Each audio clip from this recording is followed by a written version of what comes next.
નમસ્કાર મિત્રો, મારું નામ પઢિયાર મહેશ, શાળા સહજાનંદ વિદ્યા સંકુલ બલદાણા. મારા શાળા પરિવાર વતી આપ સૌ મિત્રોનું હું હાર્દિક સ્વાગત કરું. મિત્રો, આજે આપણે ધોરણ 10 વિષય વિજ્ઞાન અને એક નવું પ્રકરણ શરૂ કરવા જઈ રહ્યા છીએ. પ્રકરણ 11, માનવ આંખ અને રંગબેરંગી દુનિયા. મિત્રો, કેવું સરસ મજાનું પ્રકરણનું નામ છે. આપણે માનવની આંખ છે અને આંખ છે તો આપણને રંગબેરંગી દુનિયા દેખાય છે. મિત્રો, રંગબેરંગી દુનિયા દેખાવાનું કારણ તો કે એ જ આપણે આની પ્રકરણની અંદર સમજવાનું કે જ્યારે કોઈ પણ પ્રકારનું પ્રકાશનું કિરણ આપણી આંખની અંદરથી પરાવર્તિત થાય છે ત્યારે સફેદ પ્રકાશનું કિરણ હોય તેમ છતાં પણ જ્યારે આપણે નાના ધોરણમાં એનો અભ્યાસ કરી ચૂક્યા છીએ કે પ્રિઝમની અંદરથી એને પસાર કરવામાં આવે તો કંઈક 7 પ્રકારના અલગ અલગ રંગો એ આપણને દેખાય છે. તો એવી બધી આપણે વાત આની અંદર કરવાની છે, પરંતુ પ્રકરણનું નામ છે માનવ આંખ અને આ રંગબેરંગી દુનિયા. તો માનવ આંખ અને રંગબેરંગી દુનિયાની અંદર આપણે અમુક જ મુદ્દાનો અભ્યાસ કરવાનો છે. બીજો અભ્યાસ એ આ વર્ષ પૂરતો એનો નથી કરવાનો, ઘણા બધા મુદ્દાનો. તો એની અંદર જો વાત કરીએ આપણે તો જે શરૂઆતનો મુદ્દો 11.1 માનવ આંખ, એનો અભ્યાસ આપણે કરવાનો નથી, એ આપણા અભ્યાસક્રમમાં નથી આ વર્ષ પૂરતો. દ્રષ્ટિની ખામીઓ અને તેનું નિવારણ, એ પણ આપણા અભ્યાસક્રમમાં નથી, એટલે કે 13.1 મુદ્દો, 13.2 મુદ્દો એ નથી. તો આપણા અભ્યાસક્રમની અંદર 13.3, 13.4 અને 13.5 એ 3 મુદ્દા છે. 13.6 એ પણ આપણા અભ્યાસક્રમમાં નથી. એટલે 13.3, 13.4 અને 13.5 એ 3 મુદ્દા છે જે આપણા આ વર્ષના અભ્યાસક્રમમાં છે. અને એ 3 મુદ્દાની અંદરથી જ 11મા પાઠની અંદરથી જો કોઈ પ્રશ્ન પૂછવો હોય તો એ 3 મુદ્દાની અંદરથી કયા કયા મુદ્દા, તો કે પ્રિઝમ વડે પ્રકાશનું વક્રીભવન, કાચના પ્રિઝમ વડે શ્વેત પ્રકાશનું વિભાજન અને વાતાવરણીય વક્રીભવન, એની અંદરથી એ પૂછાય છે. તો એ આપણે 3 મુદ્દા છે એનો જ આપણે અભ્યાસ કરવાનો છે. તો વાત કરીએ સૌ પ્રથમ પ્રિઝમ વડે પ્રકાશનું વક્રીભવન. પ્રિઝમ વડે પ્રકાશનું વક્રીભવન કેવી રીતના થાય છે? અહીંયા મેં આકૃતિ દોરી છે, તમારી બુકમાં આપેલી છે, એના આધારે આપણે આકૃતિ દોરી છે. તો એની હવે સમજ મેળવીએ. કાચના લંબઘનમાંથી પસાર થવાથી પ્રકાશ કેવી રીતે વક્રીભવન પામે છે તે તો આપણે શીખી ગયા છીએ. કાચના લંબઘનમાં હોય છે તેવી સમાંતર વક્રીભવનાકાર સપાટીઓ માટે નિર્ગમન કિરણ એ આપાત કિરણને સમાંતર હોય. તેમ છતાં તેનું સહેજ પાશ્ચીય સ્થળાંતર થાય છે. કોઈ પારદર્શક પ્રિઝમમાંથી જ્યારે પ્રકાશ પસાર થાય છે ત્યારે તે કેવી રીતે વક્રીભવન પામશે? તો કે કાચના એક ત્રિકોણ પ્રિઝમ વિશે વિચારીએ. આપણા એક ત્રિકોણ પ્રિઝમ છે, એના વિશે વિચારી લઈએ. તેને 2 ત્રિકોણાકાર પાયા અને 3 લંબચોરસ પાશ્ચીય બાજુઓ હોય છે. 2 ત્રિકોણાકાર એના પાયા હોય છે, ત્રિકોણ જેવા એના પાયા હોય છે, અને એની સપાટીઓ એકબીજા સાથે ઢળેલી હોય છે. તેથી 2 પાશ્ચીય બાજુઓ વચ્ચેના ખૂણાને પ્રિઝમ કોણ કહે છે. જે દિશામાં જાય છે એ દિશાથી ધારો કે વક્રીભવન પામી અને એ કિરણ ખરેખર આ દિશામાં જાય તો આટલું એનું પાશ્ચીય સ્થળાંતર થયું, જ્યાં જાય છે અને વક્રીભવન છે એટલે આ જે છે એનું પાશ્ચીય સ્થળાંતર થયું. ત્યાર પછી એ જે આપણે કહી શકીએ કે એને આ દિશામાં એ સીધું જાય છે અને એ થોડુંક પાશ્ચીય સ્થળાંતર કરે છે, તો એને પ્રિઝમ કોણ કહેવામાં આવે છે. બરાબર, એની પણ આપણે વાત કરીશું. તો પ્રિઝમ કોણ કહે છે? તો આ પ્રવૃત્તિને કાચના પ્રિઝમ માંથી પસાર થતા પ્રકાશના વક્રીભવનનો આપણે અભ્યાસ કરી લઈએ. તો પ્રવૃત્તિ 11.1 છે તો કેવી રીતે દોરવું, શું કરવું એ આપણને દર્શાવે છે. પરંતુ આપણે જોઈ લઈએ કે અહીં PE, આ જે PE છે આ કિરણ એ આપણું આપાત કિરણ, એ શ્વેત કલરનું આપણું આપાત કિરણ છે કે જે આપણે પ્રિઝમની અંદર એને પ્રકાશનું સફેદ કિરણ અથવા કોઈ પણ કિરણ આપણે એને દાખલ કરીએ છીએ. EF વક્રીભૂત કિરણ છે. આજે આપણું કહી શકીએ કે E અને F એ વક્રીભવન થયું છે. EF એ આપણું વક્રીભૂત કિરણ છે અને છેલ્લે એફએસ એ નિર્ગમન કિરણ છે. આ જે એફએસ આપણું જે કિરણ છે વક્રીભવન પામીને સામેની બાજુ ગયું છે એ એફએસ છે આપણું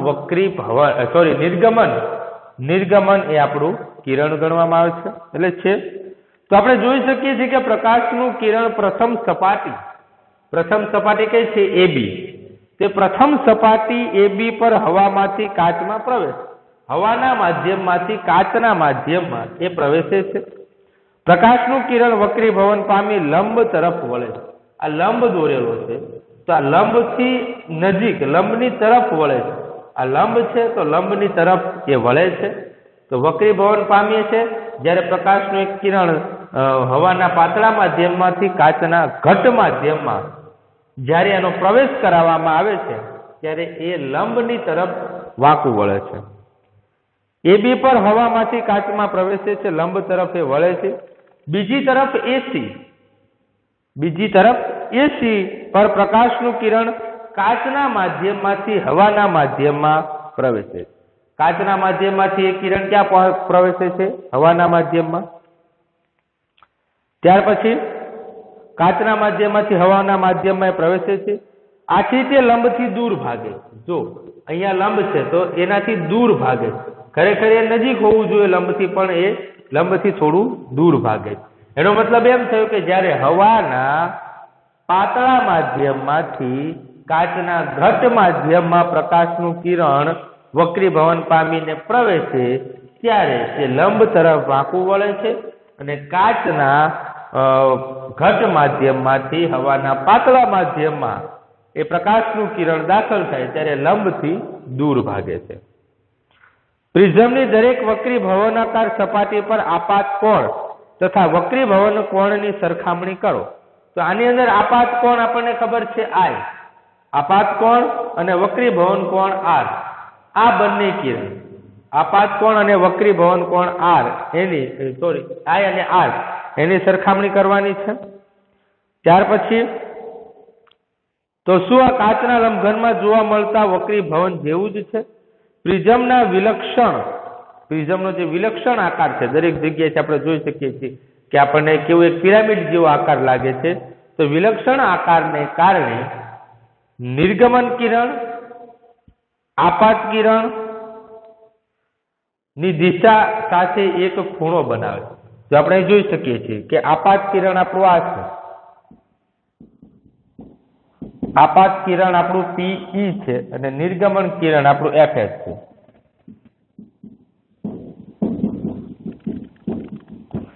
તો જોઈ શકાય છે કે જ્યારે આપણું નિર્ગમન કિરણ આપાત કિરણની દિશા સાથે એક ખૂણો રચે.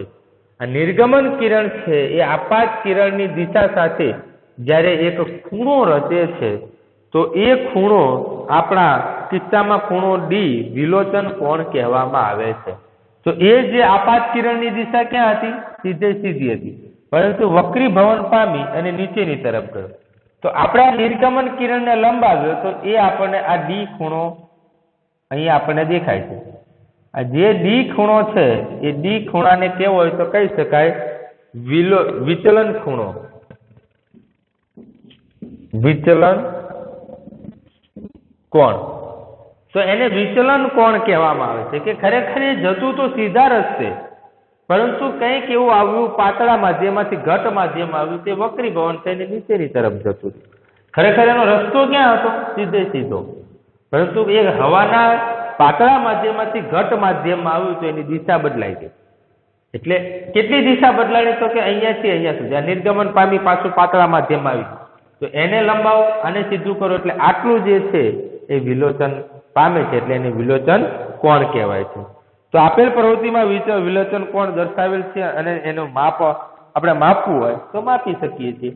તો આવી રીતના પ્રિઝમ વડે પ્રકાશનું વક્રીભવન છે એ આપણે અહીંયા જોઈ શકાય કે કોઈ પણ આપાત કિરણ છે, આપાત કિરણને તમે જ્યારે હવાના પાતળા માધ્યમમાંથી કાચના ઘટ માધ્યમની અંદર તમે એને દાખલ કરો છો ત્યારે એ લંબની નજીકની તરફ એ વાંકું વળે અને જેમ જેમ વક્રીભવન પામી અને પાછું એ કાચના ઘટ માધ્યમમાંથી હવાના પાતળા માધ્યમમાં જાય છે ત્યારે એ લંબથી દૂર ભાગે છે.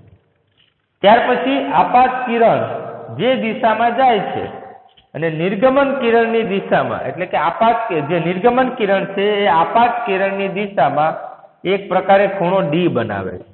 તો ખૂણો ડી છે એ વિચલન કોણ છે. આઈ છે એ આપાત કોણ છે, આપાત કોણ. અને જ્યારે આર છે એ આર આપણો એ વક્રીભવન કોણ છે. ઈ છે આ જે ઈ છે આપણો ઈ એ નિર્ગમન કોણ છે. આપણો આર છે આર એ આપણે કહી શકીએ કે આર આપણો વક્રીભવન કોણ. આઈ છે એ આપાત કોણ. તો આખી આકૃતિમાં જે પણ છે એ આપણે દર્શાવી દીધું છે. આ વક્રી ભૂતકિરણ આખી આકૃતિમાં જે પણ છે દર્શાવી દીધું છે. પીઈ આપાત કિરણ, ઈ એફ વક્રીભૂત કિરણ, એફ એસ નિર્ગમન કિરણ. ત્યાર પછી ખૂણો આઈ આપાત કોણ, ખૂણો આર વક્રીભવન કોણ, ખૂણો ઈ નિર્ગમન કોણ અને ખૂણો ડી વિચલન કોણ. તો સંપૂર્ણ માહિતી આપણે અહીંયા દર્શાવી દીધી છે. અને ખૂણો એ જે છે એ આપણે કેવો હોય તો પ્રિઝમ કોણ છે, પ્રિઝમનો કોણ છે, પ્રિઝમ કોણ. તો આ જે છે એ પ્રકાશ પ્રિઝમ વડે પ્રકાશનું વક્રીભવન છે એ આવી રીતે દર્શાવી શકાય છે. હવે આપણે વાત કરવાની છે કાચના પ્રિઝમ વડે શ્વેત પ્રકાશનું વિભાજન. અત્યારે ખાલી માત્ર આપણે પ્રકાશનું કિરણ પ્રિઝમની અંદરથી પસાર કર્યું હતું, પરંતુ હવે શ્વેત પ્રકાશનું કિરણ આપણે પસાર કરવાનું. કેવું? સફેદ. અને છે કાચનો પ્રિઝમ જ છે પેલા જેમ જ છે, પરંતુ આપણે સફેદ કલરનું એક કિરણ એની અંદરથી પસાર કરવાનું છે. એનું શું થાય છે એ જોઈ દઈશું. તમે મેઘ ધનુષ્યના ભવ્ય રંગો જોયા હશે. ચોમાસાની અંદર આપણે ઘણી બધી જગ્યાએ મેઘ ધનુષ્ય જોયું જ છે. સૂર્યના શ્વેત પ્રકાશથી આપણને મેઘ ધનુષના વિવિધ રંગો કેવી રીતે જોવા મળે? ખરેખર કોઈ જ પ્રકારના 7 રંગો નથી, પરંતુ સૂર્યના પ્રકાશનું સફેદ કિરણ એના થકી એ 7 રંગોની અંદર વિભાજિત થાય છે અને આપણી આંખની અંદર એ 7 રંગો દેખાય છે. તો આપણને પ્રશ્ન થાય કે પહેલા આપણે ફરીથી પ્રિઝમ વડે થતા પ્રકાશના વક્રીભવન વિચારી લઈએ કે કાચના પ્રિઝમની ઢળેલી વક્રીભવનાકાર સપાટીઓ એક રોચક ઘટના દર્શાવે છે. તો કઈ ઘટના? ચાલો એની વાત કરીએ. તો વાત કરીએ આપણે કે પ્રિઝમને આપાત, કોઈ પ્રિઝમ છે એને આપાત શ્વેત પ્રકાશનું વર્ણપટમાં વિભાજન કર્યું. પ્રિઝમ છે એની અંદરથી શ્વેત પ્રકાશ છે એને પસાર કરી અને એના વર્ણપટની અંદર એને વિભાજિત કર્યું છે. વર્ણપટના બંને છેડે જોવા મળતા રંગોને ધ્યાનથી જુઓ. અહીંયાથી શ્વેત પ્રકાશનું કિરણપુંજ આપણે આપાત કર્યું છે અને સામેની બાજુ શ્વેત પ્રકાશનો વર્ણપટ એ આપણને જોવા મળે છે. તે વર્ણપટની અંદર પડદા પર જોવા મળતા રંગોનો ક્રમ શું જોવા મળે છે? જોવા મળતા રંગો આ ક્રમમાં હોવા જોઈએ: જાંબલી, નીલો, વાદળી, ત્યાર પછી લીલો, પીળો, નારંગી અને રાતો. તો એને શોર્ટમાં આપણે કેવું હોય તો આપણે કહી શકીએ છીએ જા, ની, વા, લી, પી, ના, રા. આ શોર્ટ ફોર્મ એનું નામ છે કે તરત યાદ રહી જાય, જાની, વાલી, પીનારા. તો કે મેઘ ધનુષ્યની અંદર કયા 7 રંગોનો સમાવેશ થાય છે? તો પછી ત્યાં જાની, વાલી, પીનારા લખી નહીં આવવાનું. તો ત્યાં શું લખવાનું? આ તો શોર્ટ ટ્રીક છે, આપણને યાદ રહે. તો આપણે સાઈડમાં રફમાં લખી નાખવાનું જાની, વાલી, પીનારા. પછી લખવાના આપણે કલર. તો કે જાંબલી, નીલો, વાદળી, લીલો, પીળો, નારંગી અને રાત. આના થકી આપણને નામ યાદ રહી જાય. જાની, વાલી, પીનારા થકી આપણને જે છે એના નામ યાદ રહી જાય છે, જે બુકમાં પણ આપેલા છે આપણને. તો રંગોનો આ ક્રમ યાદ રાખવા માટે ટૂંકાક્ષરો જાની, વાલી, પીનારા લખેલું આવ્યું. જાની વાલી પીનારા એનો ઉપયોગ થશે કે જે આટલા બધા રંગો યાદ ના રહે, પરંતુ લાઈનમાં જાની વાલી પીનારા તો એ ખાલી યાદ રહી જાય. આપણને જાની વાલી પીનારા એ યાદ રહી જાય તો પણ બધા રંગો યાદ આવી જતા હોય છે. પ્રકાશના ઘટ રંગોના પટ્ટાને વર્ણપટ કહે છે. આ જે ઘટ આખો જે આ રચના થઈ છે આ ઘટ આકારનું એને વર્ણપટ કહેવામાં આવે છે. શું કહેવામાં આવે છે? જે પ્રકાશના કિરણના કારણે જે ઘટ રચના થઈ છે પડદા ઉપર એને વર્ણપટ કહેવામાં આવે છે. આપણે બધા જે રંગોને સહેલાઈથી ઓળખી અને જોઈ નથી શકતા, તેમ છતાં તમે એકબીજાનો ભેદ પારખી શકો છો. પ્રકાશનું તેના ઘટક રંગોમાં વિભાજિત થવાની આ ઘટનાને પ્રકાશનું વિભાજન કહે છે. કે જે સફેદ કલરનું કિરણ હતું અને એના કારણે પ્રકાશનું કિરણ રંગોમાં વિભાજિત થયું તો એને આપણે શું કહીશું? પ્રકાશનું વિભાજન. જે સફેદ કલરનું પ્રકાશનું કિરણ હતું એ ખરેખર 7 રંગોની અંદર વિભાજિત થઈ ગયું તો એને આપણે પ્રકાશનું વિભાજન એવું આપણે એને કહીશું. શ્વેત પ્રકાશનું પ્રિઝમ વડે તેના 7 ઘટક રંગોમાં વિભાજિત થાય. જે પ્રકાશનું સફેદ કિરણ છે એ 7 રંગોની અંદર વિભાજિત થાય છે. આપણને એમ થાય કે આ કેમ આવા રંગો છે? તો કે પ્રિઝમમાંથી પસાર થતા પ્રકાશના જુદા જુદા રંગો આપાત કિરણની સાપેક્ષે જુદા જુદા ખૂણે વળે છે. લાલ પ્રકાશ સૌથી ઓછો વળે છે, જ્યારે જાંબલી પ્રકાશ સૌથી વધુ વળે છે. એટલે કે પ્રિઝમની અંદર જે એવી રચના છે એની અંદર જે રંગો છે એ રંગો જે છે અહીંયા જ્યારે કિરણ પસાર થાય છે ત્યારે સૌથી વધારે જો કોઈ વળતો હોય તો જાંબલી છે અને સૌથી ઓછો વક્રીભવન રાતો પાડે.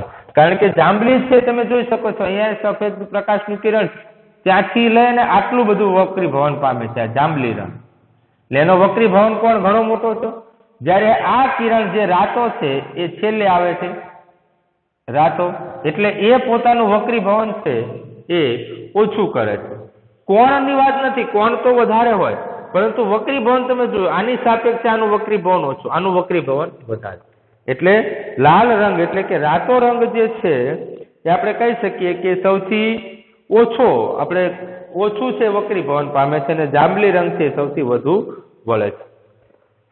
આમ દરેક રંગના કિરણો જુદા જુદા માર્ગે નીકળે છે અને અલગ અલગ દેખાય છે. આપણે વર્ણપટમાં જે જોઈએ છીએ તે ભિન્ન રંગોનો પટ્ટો છે. તો આવી રીતે પ્રિઝમની અંદરથી જે પ્રકાશનું સફેદ કિરણ પસાર કરીએ છીએ અને પ્રિઝમની અંદર જે પહેલેથી જે રંગની જે આમ કહી શકીએ કે અનુભૂતિ હોય તો એ પ્રમાણે એ દરેક રંગ દરેક જે પડદા ઉપર મળતું વર્ણપટ છે એ દરેક કલર પોતાની રીતે અલગ અલગ વક્રીભવન પામી અને આપણને ભિન્ન અલગ અલગ રંગનો પટ્ટો હોય એવો આપણને જોવા એ મળે છે. આઇઝેક ન્યૂટને સૂર્યપ્રકાશનો વર્ણપટ મેળવવા માટે સૌપ્રથમ પ્રિઝમનો ઉપયોગ કર્યો હતો. તેમણે બીજો આવો જ પ્રિઝમ લઈ શ્વેત પ્રકાશથી મળતા વર્ણપટને વધારે વિભાજિત કરવાનો પ્રયત્ન કર્યો, પરંતુ તેને વધારાના કોઈ રંગો મળ્યા નહીં. ત્યારબાદ તેમને એક આવો જ પ્રિઝમ લઈ પહેલા કરતા ઊંધો વાળ્યો. તો આમ વર્ણપટના બધા જ રંગો બીજા પ્રિઝમમાંથી પસાર થવા દીધા. તેમણે જોયું કે બીજા પ્રિઝમમાંથી બીજી બાજુથી શ્વેત પ્રકાશનું કિરણપુંજ નિર્ગમન પામે છે. આ અવલોકન પરથી ન્યૂટનને વિચાર આવ્યો કે સૂર્યપ્રકાશ 7 રંગનો બનેલો હોય. તો આપણે જોઈ શકીએ છીએ કે જ્યારે આઇઝેક ન્યૂટને શું કર્યું તો કે આ 7 કલરનું જ્યારે હતું તો એમણે એવો પ્રયોગ કર્યો કે આ પ્રિઝમની અંદરથી આ પ્રકાશનું કિરણ આપાત કર્યું અને 7 રંગો અહીંયા મળતા હતા. તો એમને એને પણ બીજા પ્રિઝમમાંથી પસાર કરવાનો પ્રયત્ન કર્યો, પણ એમને કઈ નવીનતા એમને મળી નહીં. તો ત્યાર પછી એમણે શું કર્યું કે એમણે આ પ્રિઝમને અહીંયા ઉલટું કરી નાખ્યું અને પાછું એમને શું મળ્યું આ બાજુ શ્વેત પ્રકાશનું કિરણ. તો અહીંયા જે શ્વેત પ્રકાશનું કિરણ હતું અને અહીંયા મળતા હતા આપણને 7 રંગો. તો આ શ્વેત પ્રકાશનું કિરણ પહેલા પ્રિઝમમાંથી આપાત કરી અને પડદા ઉપર 7 રંગો મળતા હતા. તો એ જે કિરણ છે એને બીજા પ્રિઝમને ઉલટું કરી નાખ્યું અને ઊંધું કરીને એની અંદરથી પસાર કર્યું તો છેલ્લે પાછું શ્વેત પ્રકાશનું કિરણ મળે છે. તો એના આધારે આપણે કહી શકીએ છીએ કે કોઈ પણ પ્રકાશ કે જે સૂર્યપ્રકાશ જેવો વર્ણપટ બનાવે છે તેને ઘણીવાર શ્વેત પ્રકાશ પણ કહેવામાં આવે. એટલે કે આ અવલોકન ઉપરથી વિચારી શકાય કે સૂર્યપ્રકાશ 7 રંગોનો બનેલો છે. સૂર્યપ્રકાશ છે એ 7 રંગોનો બનેલો છે અને સૂર્યપ્રકાશ જેવો વર્ણપટ બનાવે છે તેને ઘણીવાર શ્વેત પ્રકાશ પણ કહેવામાં આવે છે, સફેદ પ્રકાશ. તો આવી રીતના એ જે શ્વેત પ્રકાશ છે એ આપણે સૂર્યપ્રકાશની અંદર અથવા તો ઘણીવાર બીજી રીતે પણ શ્વેત પ્રકાશને આપણે બનાવી શકીએ છીએ. તો આવી રીતના જે કાચના પ્રિઝમ વડે છે પ્રકાશનું વિભાજન થાય છે. મેઘધનુષ એ વરસાદ પડ્યા પછી આકાશમાં જોવા મળતો પ્રાકૃતિક વર્ણપટ છે. એ વાતાવરણમાં રહેલા પાણીના સૂક્ષ્મ બુંદો વડે સૂર્યના પ્રકાશના વિભાજનથી રચાય છે. મેઘધનુષ હંમેશા આકાશમાં સૂર્યની વિરુદ્ધ દિશામાં રચાય છે. જે આકાશ હોય છે તો મેઘધનુષ હંમેશા આકાશમાં સૂર્ય છે એની વિરુદ્ધ દિશામાં રચાય છે. પાણીના બુંદો અતિ નાના પ્રિઝમ તરીકે વર્તે છે. તમે હવે વિચારો કે આ પ્રિઝમ મેઘધનુષ્ય આકાશમાં કેમ બને છે? તો કે એનું કારણ છે કે જે પાણીના નાના નાના બુંદો હોય છે એ પ્રિઝમનું કામ કરે અને એની અંદરથી પ્રકાશનું જે સૂર્યનું સફેદ કિરણ પ્રસાર થાય એટલે એ જાનીવાળા પીનારા એ મેઘધનુષની રચના કરે છે. આ બુંદો દાખલ થતા પ્રકાશનું પ્રથમ વક્રીભવન અને વિભાજન, ત્યારબાદ આંતરિક પરાવર્તન અને અંતે બુંદોમાંથી બહાર નીકળતા પ્રકાશનું વક્રીભવન કરે છે. પ્રકાશના વિભાજન તથા આંતરિક પરાવર્તનને કારણે વિવિધ રંગો અવલોકનકારની આંખો સુધી પહોંચે છે.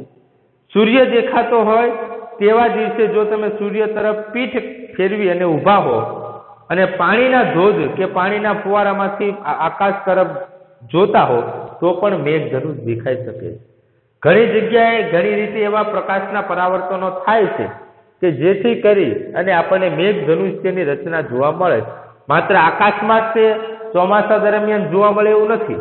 ઘણી જગ્યાએ પણ આપણને એ મેઘધનુષ્યના 7 રંગો છે એ આપણને જોવા મળે છે. તો આવી રીતના કાચના પ્રિઝમ વડે શ્વેત પ્રકાશનું વિભાજન, એક પ્રિઝમ છે એની અંદરથી શ્વેત પ્રકાશનું કિરણપુંજ આપણે દાખલ કર્યું છે અને એને મારફતે એ 7 રંગોમાં વિભાજિત થાય છે. જાંબલી રંગનું જે પ્રકાશનું કિરણ છે સૌથી વધારે વક્રીભવન પામે છે ને રાતા રંગનું જે પ્રકાશનું કિરણ છે ઓછું વક્રીભવન પામે છે. તો એના લીધે 7 પ્રકાશ જે શ્વેત પ્રકાશનો વર્ણપટ એ આપણને પડદા ઉપર જોવા મળે છે. ત્યાર પછી જે આ ઘાટું દેખાય છે કે જે વર્ણ આપણે કહી શકીએ કે પડદા ઉપર જે ઘટ મળે છે એને વર્ણપટ કહેવામાં આવે છે. અને એ આપણે કહી શકીએ છીએ કે ન્યૂટને ફરી પાછો વધારે કલર મળે એવી આશાથી એક પ્રિઝમમાંથી તો આવી રીતના 7 રંગો મળે, પરંતુ એને આવું નવું બીજું પ્રિઝમ સીધું રાખીને પરાવર્તિત કર્યા પણ કઈ પરિણામ મળ્યું નહીં. તો ત્યાર પછી એને એક પ્રિઝમને ઉલટું કરી નાખ્યું. તો ઉલટું કરી નાખ્યું તે 7 રંગો હતા એ એની અંદરથી વક્રીભવન પામી અને પાછું સફેદ પ્રકાશનું કિરણ આપણને મળ્યું છે. તેનો મતલબ એમ થયો કે સૂર્ય જે છે એ 7 એનો પ્રકાશનું કિરણ છે 7 રંગોથી બનેલું છે અને આપણે કહી શકીએ કે એને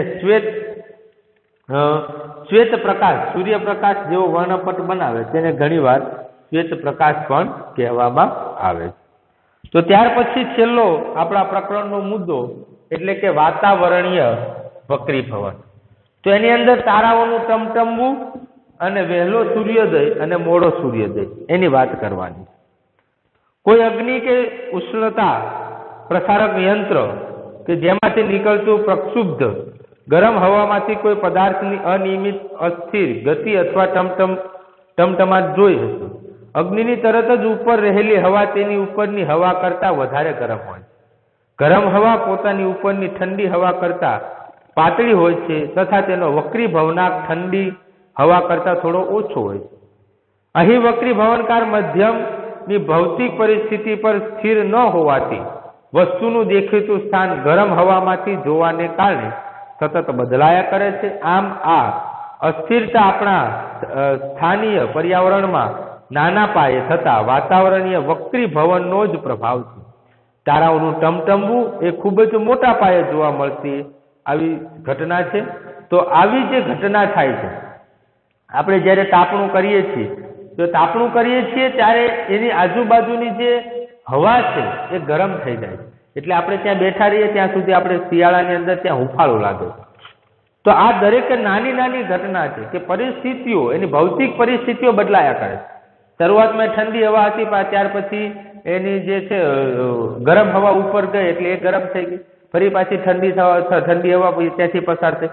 તો આવી રીતના એ ભૌતિક પરિસ્થિતિઓ છે એ સ્થિર ન હોવાથી તે વસ્તુઓને આપણે દેખાતું નથી. તો એની જો કુદરતી ઘટના આપણે ગણવી હોય તો એવું તારાઓનું ટમટમવું એ ખૂબ મોટા પાયે જોવા મળતી. તો એ વાતાવરણીય વક્રીભવનની ઘટના છે એ ખૂબ જ મોટા પાયે છે. તો એની વાત કરીએ, તારાઓનું ટમટમવું. તો તારાઓના પ્રકાશનું વાતાવરણીય વક્રીભવન થવાથી તારાઓ ટમટમતા લાગે છે. કે તારા ક્યારે ટમટમે છે? તો કે એની અંદર વાતાવરણીય વક્રીભવન થવાથી. જો એની અંદર વાતાવરણીય વક્રીભવન થાય છે એના કારણે ટમટમતા હોય એવું આપણને જોવા મળે છે. તારાઓનો પ્રકાશ પૃથ્વી પર પહોંચે તે પહેલા પૃથ્વીના વાતાવરણમાં પ્રવેશતા સતત વક્રીભવન પામતો આવે છે. એનો જે પ્રકાશ છે એ પૃથ્વીના વાતાવરણમાં પહોંચતા પહેલા અનેક જગ્યાએ એ વક્રીભવન પામતો આવે છે. વાતાવરણીય વક્રીભવન એવા માધ્યમમાં થાય છે કે જેમાં વક્રીભવનાંકમાં ક્રમિક ફેરફાર થતો હોય છે. એનું વક્રીભવન એવી જગ્યાએ થાય છે કે જ્યાં એના વક્રીભવન આંક છે એની અંદર ક્યાંક ને ક્યાંક ક્રમિક અંશે એ ફેરફાર થતો હોય છે. અહીં વાતાવરણ તારાઓના પ્રકાશને લંબ તરફ વાળે છે. વાતાવરણ જે છે એ તારાઓ ઉપર પડતો જે તારાઓનો પ્રકાશ છે એના લંબની દિશામાં એ વાળે છે. તેથી તારાઓનું આભાસી સ્થાન તેના મૂળ સ્થાન કરતાં થોડુંક અલગ દેખાય છે. એનું જે આભાસી સ્થાન છે મૂળ સ્થાન કરતાં અલગ દેખાય છે. અહીંયા જો આપણે જોયું છે તારો ક્યાં છે તો એનો કિરણ માર્ગ અહીંયા છે, પરંતુ એનું તારાઓનું આભાસી સ્થાન એ આપણી આંખમાં દેખાય છે. ત્યાર પછી આભાસી સ્થાન મૂળ સ્થાન કરતાં થોડુંક અલગ દેખાય છે. સ્થિતિજ પાસે જ્યારે જોવામાં આવે છે ત્યારે કોઈ તારો તેની વાસ્તવિક સ્થાનિકથી થોડોક ઉપર દેખાતો હોય. તેની વાસ્તવિક સ્થિતિ છે પરંતુ એ વક્રીભવન થઈ છે અને એનું કિરણ આપણી આંખમાં આવે છે એટલે કે જેની વાસ્તવિક સ્થિતિ છે એના કરતાં થોડો ઉપરની તરફ દેખાય છે. વળી આગળના ફકરામાં સમજ્યા તેમ પૃથ્વીના વાતાવરણની ભૌતિક પરિસ્થિતિ સ્થાયી ન હોવાથી તારાનું દેખીતું સ્થાન સ્થિર હોતું નથી. અલગ અલગ સ્થાન હોય છે. એ હોય છે સ્થિર જ, પણ આપણને અલગ અલગ આભાસી સ્થાન એના જોવા મળે છે, પરંતુ થોડુંક બદલાયા કરે છે. તારાઓ પૃથ્વીથી ઘણા દૂર રહેલા હોવાથી તેમને પ્રકાશના બિંદુવત ઉદ્ગમો ગણી શકાય છે. કારણ કે પૃથ્વીથી તો ઘણા એવો દૂર છે, ક્યાંય નજીક નથી, એ છે ઘણા દૂર. એટલા માટે આપણને એનું જે કિરણ છે એ આપણને બિંદુવત મળે છે. આથી તારાનું દેખીતું સ્થાન બદલાયા કરે છે અને આપણી આંખમાં પ્રવેશતા તારાના પ્રકાશની માત્રા પણ અનિયમિતપણે બદલાય છે. જેથી તારો કોઈ પણ વાર પ્રકાશિત દેખાય છે તો કોઈક વાર ઝાંખો દેખાય છે, જે ટમટમવાની અસર કે જ્યારે આપણને એ આપણા આંખની અંદર એનો પ્રકાશ પ્રવેશે છે ત્યારે તારાના પ્રકાશની માત્રા પણ અનિયમિતતાપણે બદલાય. ક્યારેક એ પ્રકાશ વધારે આવે છે, ક્યારેક ઓછો આવે, ક્યારેક વધારે, ક્યારેક ઓછો. તો આ જે પ્રક્રિયા છે એને તારાઓનું ટમટમવું આપણે કહેવાય છે, કે જેને પ્રકાશિત દેખાય છે તો કેટલીક વાર ઝાંખો દેખાય છે. તો એને પ્રકાશની એટલે કે આપણે ટમટમવાની અસર આપણે કહી શકીએ છીએ. તો આપણે ગ્રહો ટમટમતા નથી. કેમ આવું થાય છે? તો કે ગ્રહો પૃથ્વીની ઘણા નજીક છે અને તેથી તેમને વિસ્તૃત સ્ત્રોત તરીકે દેખાય છે.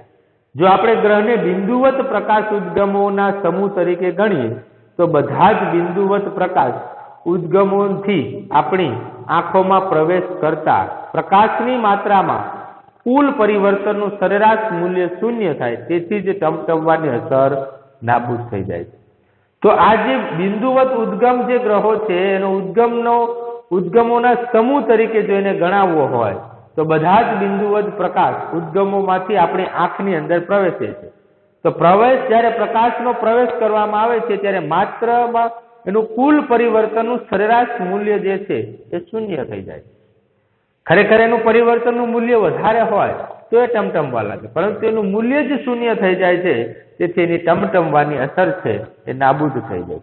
તો ટમટમવાની અસર માટેનું આ મોટું કારણ છે કે જ્યારે એ કુલ પરિવર્તનનું સરેરાશ મૂલ્ય શૂન્ય થાય તેથી તે ટમટમવાની અસર નાબૂદ થાય છે. તો આ એક આપણે કહી શકીએ કે વાતાવરણીય વક્રીભવનની આ એક અસર છે. બીજી એક અસર છે વહેલો સૂર્યોદય અને મોડો સૂર્યોદય. તો વાતાવરણીય વક્રીભવનને કારણે સૂર્ય આપણને વાસ્તવિક સૂર્યોદયથી લગભગ 2 મિનિટ વહેલો દેખાય છે. જ્યારે એનો વાસ્તવિક સમય છે એના કરતાં 2 મિનિટ વહેલો દેખાય છે, તથા વાસ્તવિક સૂર્યાસ્તથી લગભગ 2 મિનિટ પછી પણ દેખાય છે. તો વાસ્તવિક સૂર્યોદય એટલે કે સૂર્ય ખરેખર ક્ષિતિજને પાર કરે ત્યારે આપણે આકૃતિમાં જોઈ શકીએ છીએ. જો કેવી રીતના છે રચના, કે સૂર્યનું ક્ષિતિજથી સાપેક્ષે વાસ્તવિક અને દેખીતું સ્થાન દર્શાવ્યું છે.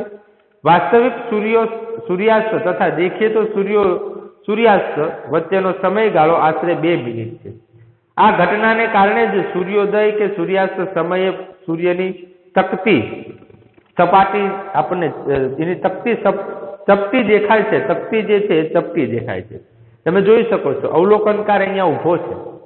સૂર્યનું દેખીતું સ્થાન ઉપરની તરફ અને ક્ષિતિજ એ નીચેની તરફ આપણને દેખાય છે.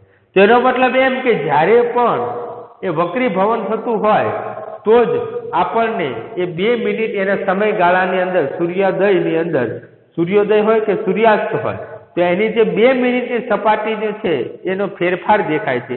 અને સૂર્યની માત્ર આપણને તકતી જે છે ચપટી સપાટી છે એ આપણને દેખાતી હોય છે. તો અહીંયા આપણે આ પ્રકરણ જે છે એ પૂર્ણ કરીએ છીએ. માત્ર 11મું પ્રકરણ એટલે કે માનવ આંખ અને રંગબેરંગી દુનિયાની અંદર 3 જ પ્રકરણના મુદ્દા હતા. પ્રિઝમ વડે પ્રકાશનું વક્રીભવન, કાચના પ્રિઝમ વડે શ્વેત પ્રકાશનું વક્રીભવન અને વાતાવરણીય વક્રીભવન. આ 3 જ મુદ્દા આપણા પ્રકરણ 11 આ નવા સિલેબસ એટલે કે નવા અભ્યાસક્રમ અંતર્ગત એનો સમાવેશ થાય છે. તો એ 3 મુદ્દાનો આપણે અભ્યાસ કર્યો. હવે પછી જ્યારે મળશું ત્યારે એક નવા પ્રકરણ સાથે ફરી પાછા આપણે ભેગા થઈશું. ત્યાં સુધી નમસ્કાર મિત્રો.